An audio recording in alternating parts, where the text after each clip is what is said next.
Mary Sumner, the wife of a rector in Hampshire, set up a group to support mothers of all kinds in bringing up their children. After delivering a speech in 1885 to church-going women at the Portsmouth Church Congress, she inspired many of them to go back to their parishes and set up similar groups. The same system went on spreading to different parts of the world, and in 1908, Miss Witherhead, the wife to the then head teacher of Budo Junior School, introduced it to Uganda.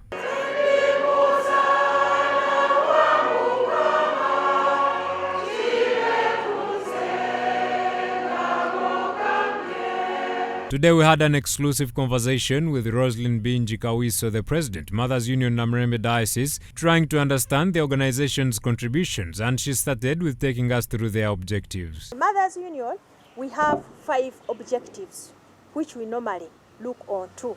Whatever we do as Mothers Union, it depends on the 5 objectives. We teach our mothers how to preach the gospel, how to live in as a Mothers Union member, to see that your children, the husband and the whole family live in harmony. As part of the plans for the diocese, every parish is said to have a project which will help develop these communities, as the president notes. This year we are looking at every sub-parish, those are churches down there, to have a project so that they can support themselves as women. We want to get out of that place where we have been all the time looking at our husbands to support us. So every area, every place, every sub-parish has at least a project. We have several projects.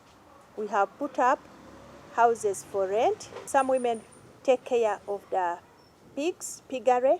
Some are doing poultry.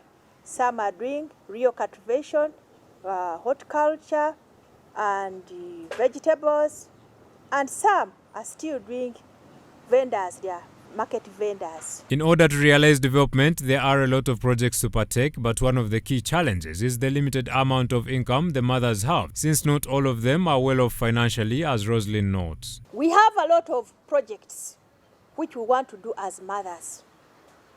Like in Namirembe Diocese, we have Mothers Union House, which we want to put up.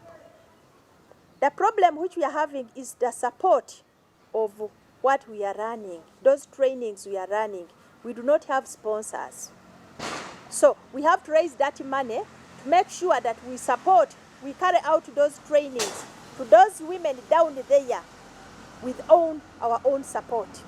Our income is very, very limited because the income we have as Mothers Union, Namirembe Diocese, the membership which we get from members. Every member of Mothers Union pays 20,000 to support our Mothers Union work.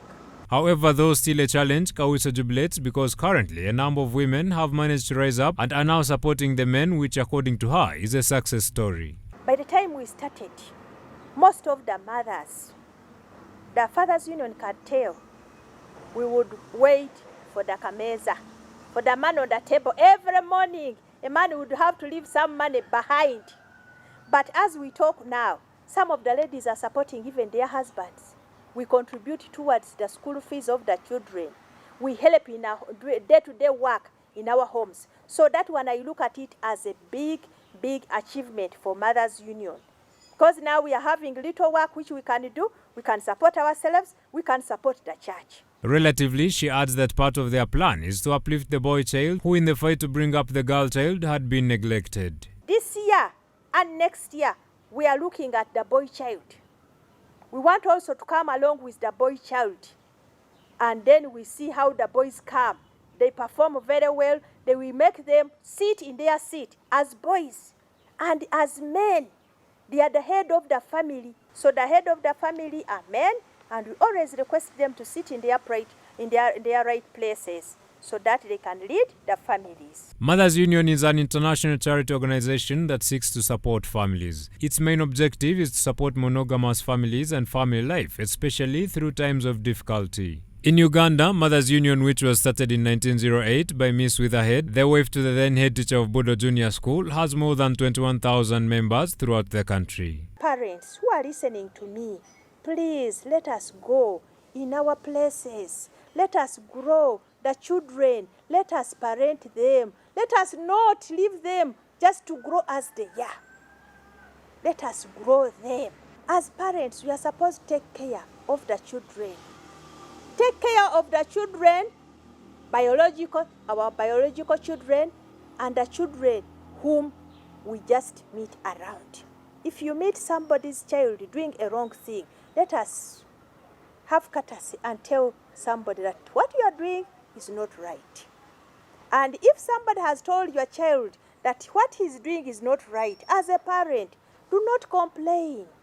Do not complain and say, why do you talk to my child like that? Because now we have made our children grow. When they have big wings, they cannot be told anything. They know they are children. They grow like that. At the end of it all, the tears which you don't cry when they are still young, you cry it when they are old.